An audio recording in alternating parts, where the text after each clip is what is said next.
They did it all for the likes and clicks.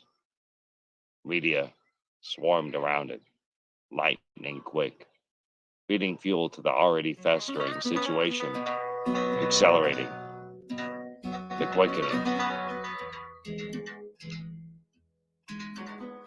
Till the toll on the masses becomes sickening. This is the thing.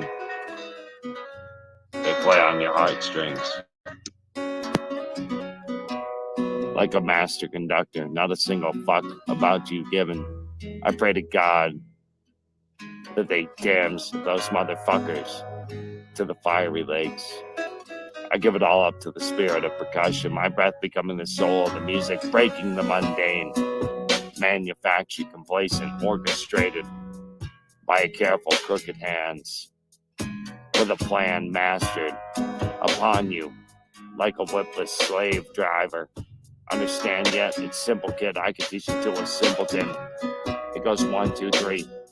You know, mathematics and ABCs multiplied by the probability. A 3-letter agency is already on the scene before the first shots have ever been fired. I am fucking tired and impatient with this holly weird hologram satanic seance. I say cut it off already. Go ahead, you fucking soy glow freaks. Try and dead Kennedy, hashtag me too. I fucking dare you.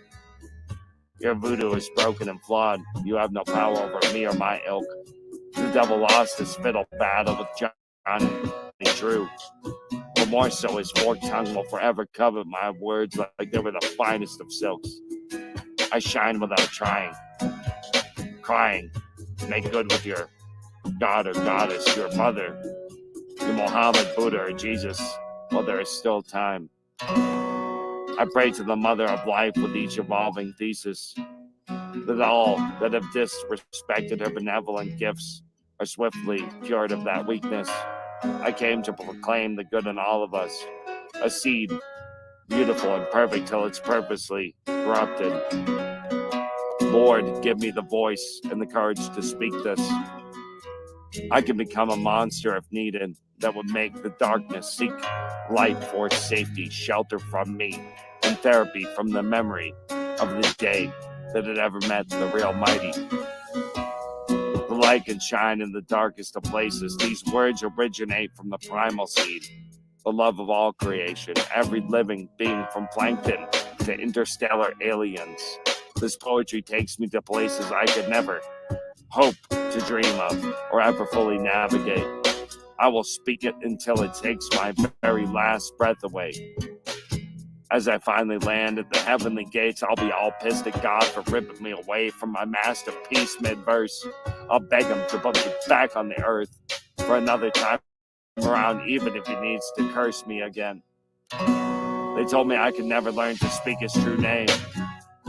I will walk my way through every combination of every letter and every alphabet alphabetically if I have to, just to find it, just so I can tag him in my dang tracks and thank him. The one and only. Real mighty ain't no joking past the point of backtracking. Overly outspoken token hippie. They said my greatest weakness is not knowing how to stop the yapping. That is fine with me. When a contraption ain't broke, sit back and let it run.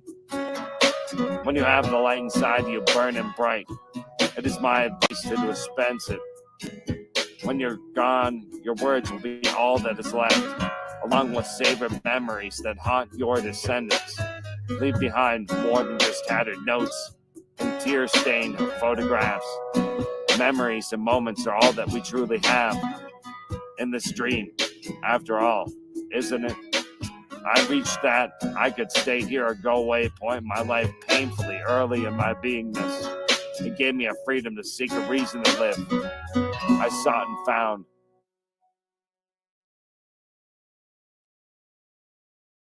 Now, I feel the gifts that were given to me. I need to give away before I will ever be allowed to leave. I promised I would never quit under my own accord. Whoever brought me here must take me home again. I truly love you all. Adios. Let's do this again sooner than later. Tomorrows aren't promised.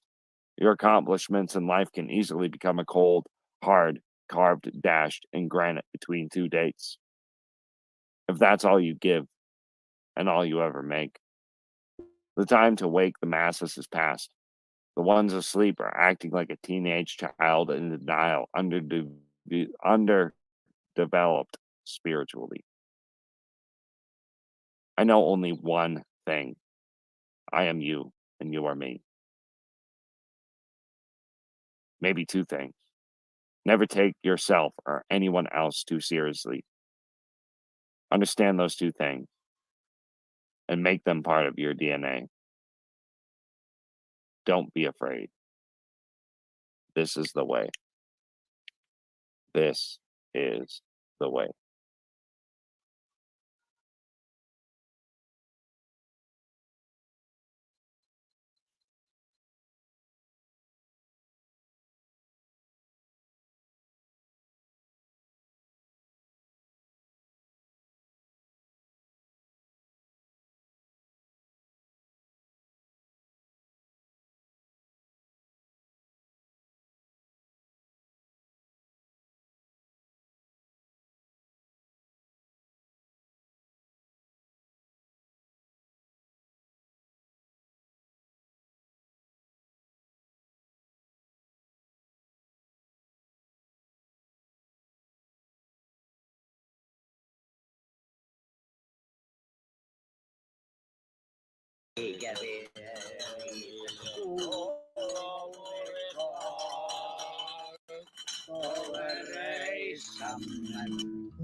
There is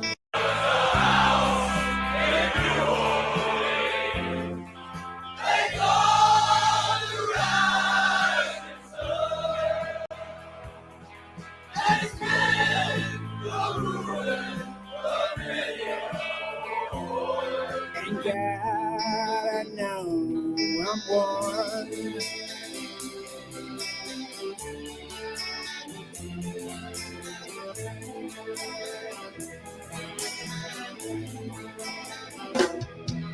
My mother was so tender. She served my routine. But my father was a gambler, way down in New Orleans. Now the only thing the gator needs is a sentence and a song. And the only time he's satisfied, it's when he's on a drum. Yeah.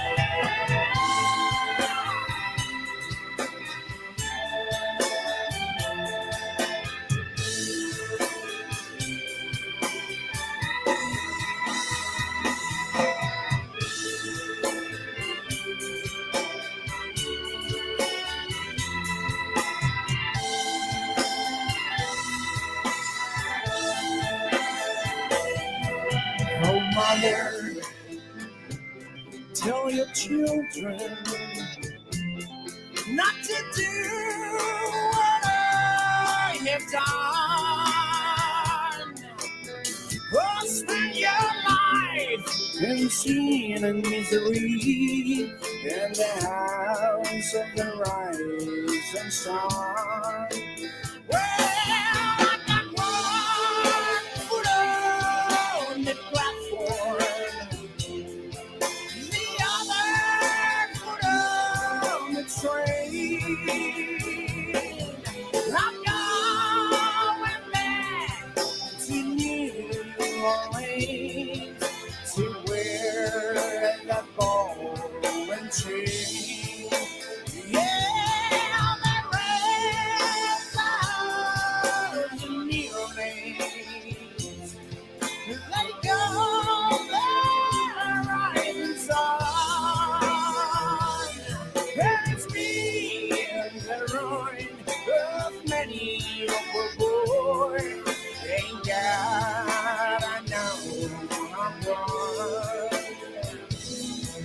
And God, I know I'm one.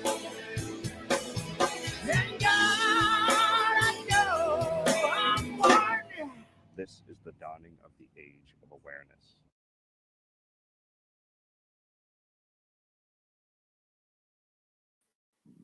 Ladies and gentlemen, welcome to the one, the only Real Mighty Joe show. I am your one and only host, the Real Mighty Joe. Welcome, everybody. I hope everybody's doing fine tonight. Let me tilt this down. We may have a special guest calling in. They tried to call in. I just sent them a text message, so they might be able to call in. We'll see if that works. If that works out, that'll be really cool. If not, welcome, everybody. Glad we already have a couple folks up in here. So yesterday I took the day off. I ended up eating dinner and passing out within about 30 minutes of eating. And then about, I don't know, 7, 8 o'clock, one of my buddies tried to call me, and I was like, no, I'm out. I'm asleep. I am not waking up. Oh, we did. We got the special guest in here. We got the one, the only Tom Payne. We got Tom. Yo. Welcome, my friend. Welcome. How are you doing tonight? Tom Payne's been hitting the Mai Tais tonight. Well, hell yeah, man. We got Mai Tai Tom up in the house. You could change your name to Mai Tai Tom. So what's up, hippie? What are we chilling, talking man. about? What are we talking about? I got a lot of shit to talk about, man, and we can call it up as we go. Main things, I mean, like, there's a lot of shit that's happened. Actually, I could ask you about like a lot of like current things that have happened because I haven't heard your opinion on any of it. Like the Supreme Court. I got opinion. The Supreme Court went like kind of ham lately, right? So like we've got a lot of decisions that happened over the last couple of weeks, including remain in Mexico.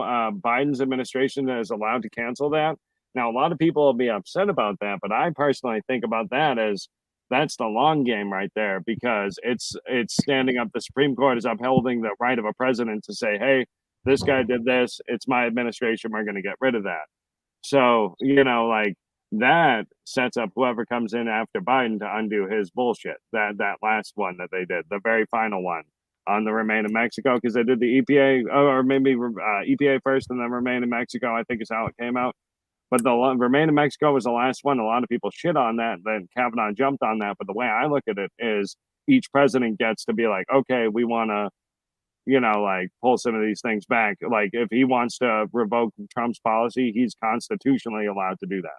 That's what that's. Yeah, I haven't actually heard that last decision yet because I've been busy buying a house, even though supposedly they'll tell you in this day and age you can't buy a house. So they upheld that the Biden administration has the right to repeal Trump's remain in Mexico policy. But okay. I don't think that's a bad thing because his administration has the right to repeal a policy that another administration put in place. Yes. I was like, uphold that because when we get the next administration and then we're going to need that. We're going to be like, yo, hey, they can repeal that border shit. Yep, I can see that. As far as the other Supreme Court decisions, I mean, I think the Supreme Court kicked some ass this week, to be honest with you. I like a lot of what they did. I think that they realized that they had 9 people that could literally like sway hey, these people have been out of control, been pushing us to legislate from the bench. I think they're all sick of it. I think that the judicial branch does not want to be used in that way. I think a lot of their rulings kind of basically are like, hey, you guys are legislators, you make the law and figure it out. I think that's almost every decision. Yeah, let's go back to the Roe v. Wade thing, Mm-hmm. Regardless of, and this is what kills me. I go on Facebook and I ask people constantly, have you read the decision? Have you read Roe v. Wade? And nobody has read either one of them, this thing that they're arguing about.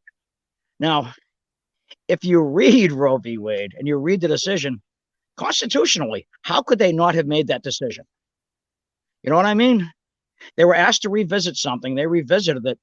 Too bad if you don't like the outcome. Roe v. Wade basically circumvented the legislature. It created legislation. Hey, the Supreme Court is going to say, hey, you all got to do this, regardless of what your state wants. Now, here's the thing that pisses people off is, and that paved the way. That paved the way for a lot of other bullshit.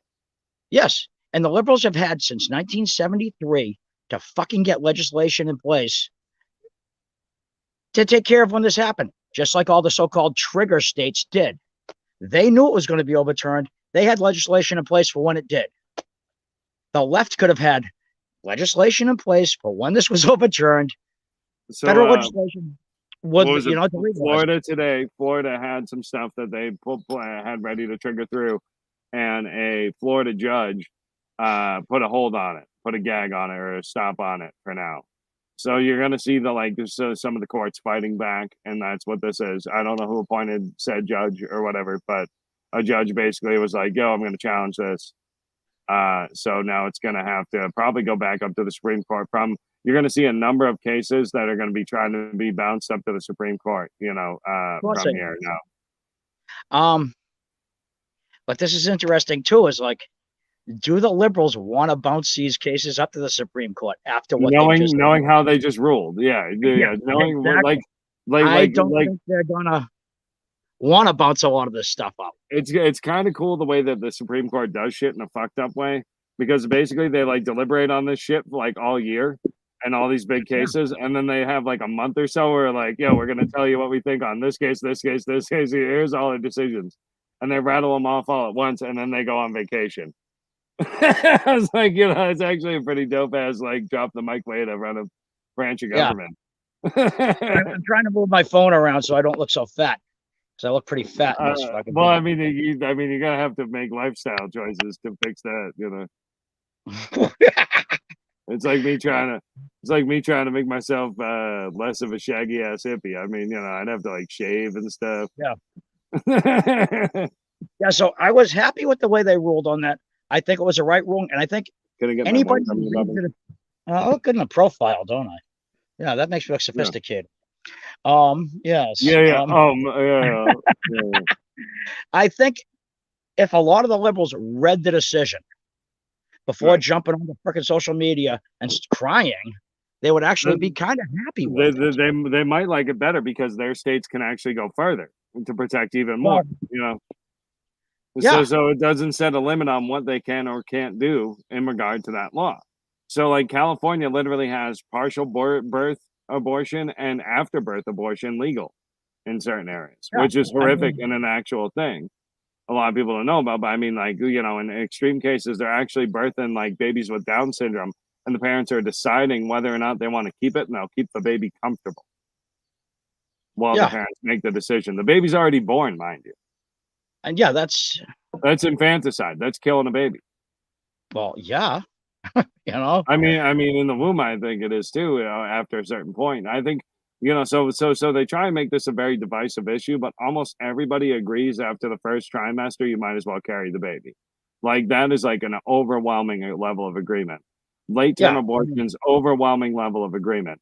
Rape and incest cases, overwhelming level of agreement that they should be allowed to have it. Yeah. Like, so I mean, like it's not as a divisive issue as people are trying to make it out to. No, it isn't. But I think they never did Roe right. If they did Roe right in the first place, there would be like federal laws. You can do it up to this many weeks. These are the exceptions. It's fucking codified law. They never did that. Historically, at the time of Roe, it wasn't the popular opinion. You know what I mean? So right. Well, and she lied. She never got raped, and she bore her child. Like the case was settled long after it. The Roe baby is alive, and she's obviously outspoken about it against abortion because, like,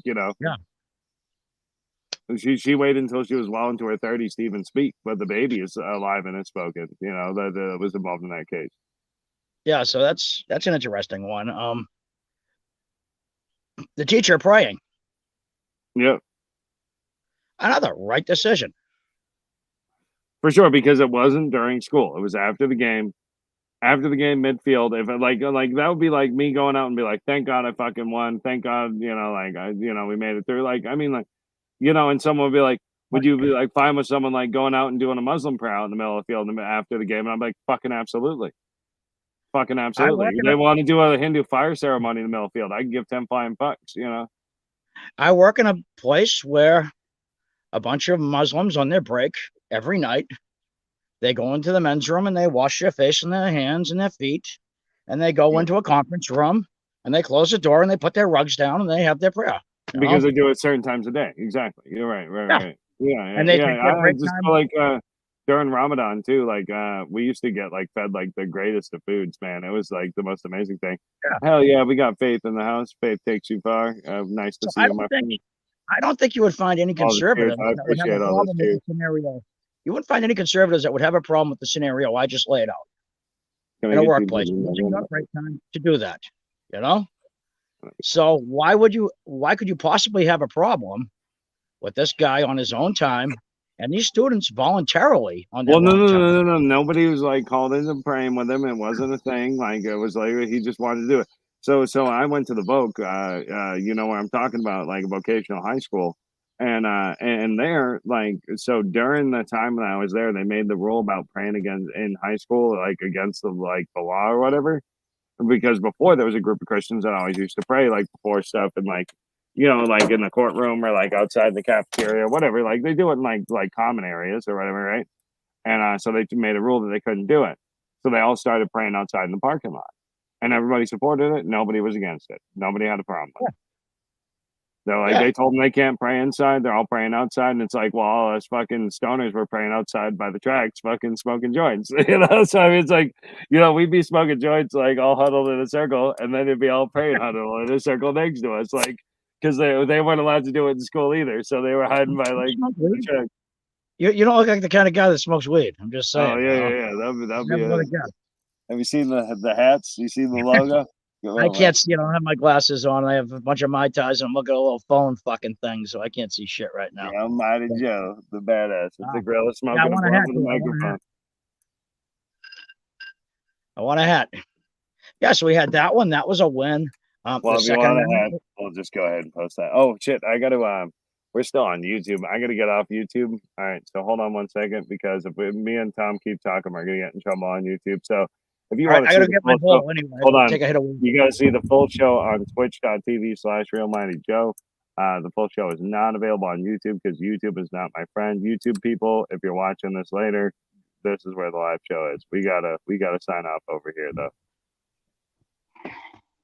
I didn't realize I still had YouTube open. I kept it open for like my credits in the beginning of the show, but like I have to shut that shit off once we start getting into conversation, or else I'm gonna get in fucking trouble, bro. Is it off? I get cousin's pipe here, but since I'm in New Hampshire, which is an illegal state, there's only tobacco.